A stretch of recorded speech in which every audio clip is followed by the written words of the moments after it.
So what is Riot Games? Riot Games is a gaming development company that was founded in 2006 by two business majors studying at the University of Southern California named Brandon Beck and Mark Merrill. They were just two guys who loved to discuss games, but one day the discussion came up on why do so many developers not support the game past its release. Thus, the idea of making Riot Games was born. Riot Games is best known for its two most popular games, League of Legends and Valorant. League of Legends is a team-based multiplayer online battle arena which was released in 2009, and Valorant is a competitive team-based first-person shooter game released in 2019. Riot has a specific business model that is fairly unique to their company and brand. This model is to think of games as a service rather than a product. That is to say, their commodity is fluid and ever changing rather than definite. Like we said, the creation of Riot sprung from the question, why do so many developers abandon their games post-release? The steady support and maintenance post-launch to games creates a successful and engaging foundation, which makes Riot stand out as a video game development company. Over the past decade, this company has been releasing hundreds of new updates to their games. For example, in League of Legends, they've created 163 champions, or playable characters, and are still in the process of making more.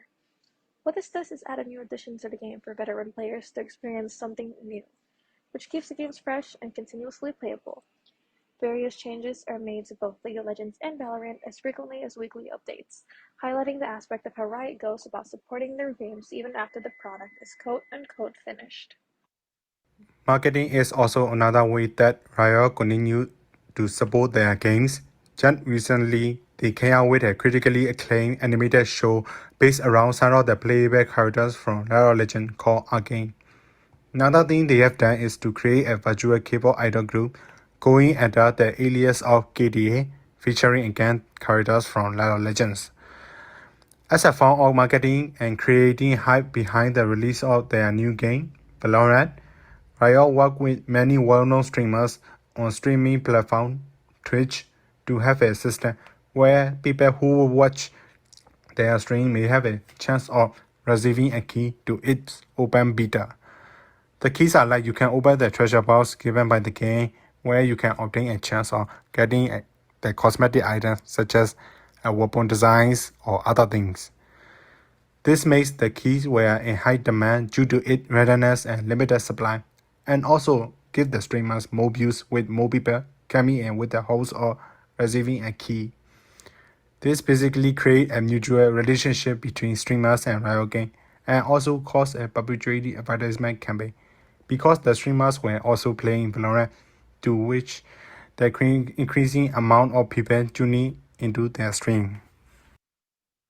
Riot's games are based around its competitiveness, so it is no surprise that they hold so much presence in the esports sense.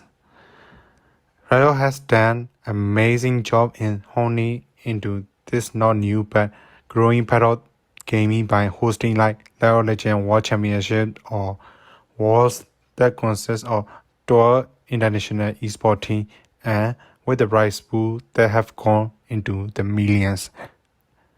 In the years of 2022, they hosted the 12th League of Legends tournament, which took place in the US and Mexico, with a prize pool of $2.23 million. By being able to tap into this market, they are able to reach heights most of gaming companies can only dream of reaching it. This also shows how Riot Games will showing even more support for its games and communities which surround it.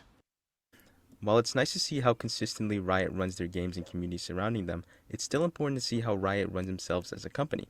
Unfortunately for Riot, in 2018, an article was released by Kotaku which exposed the sexism going on inside of the company workplace.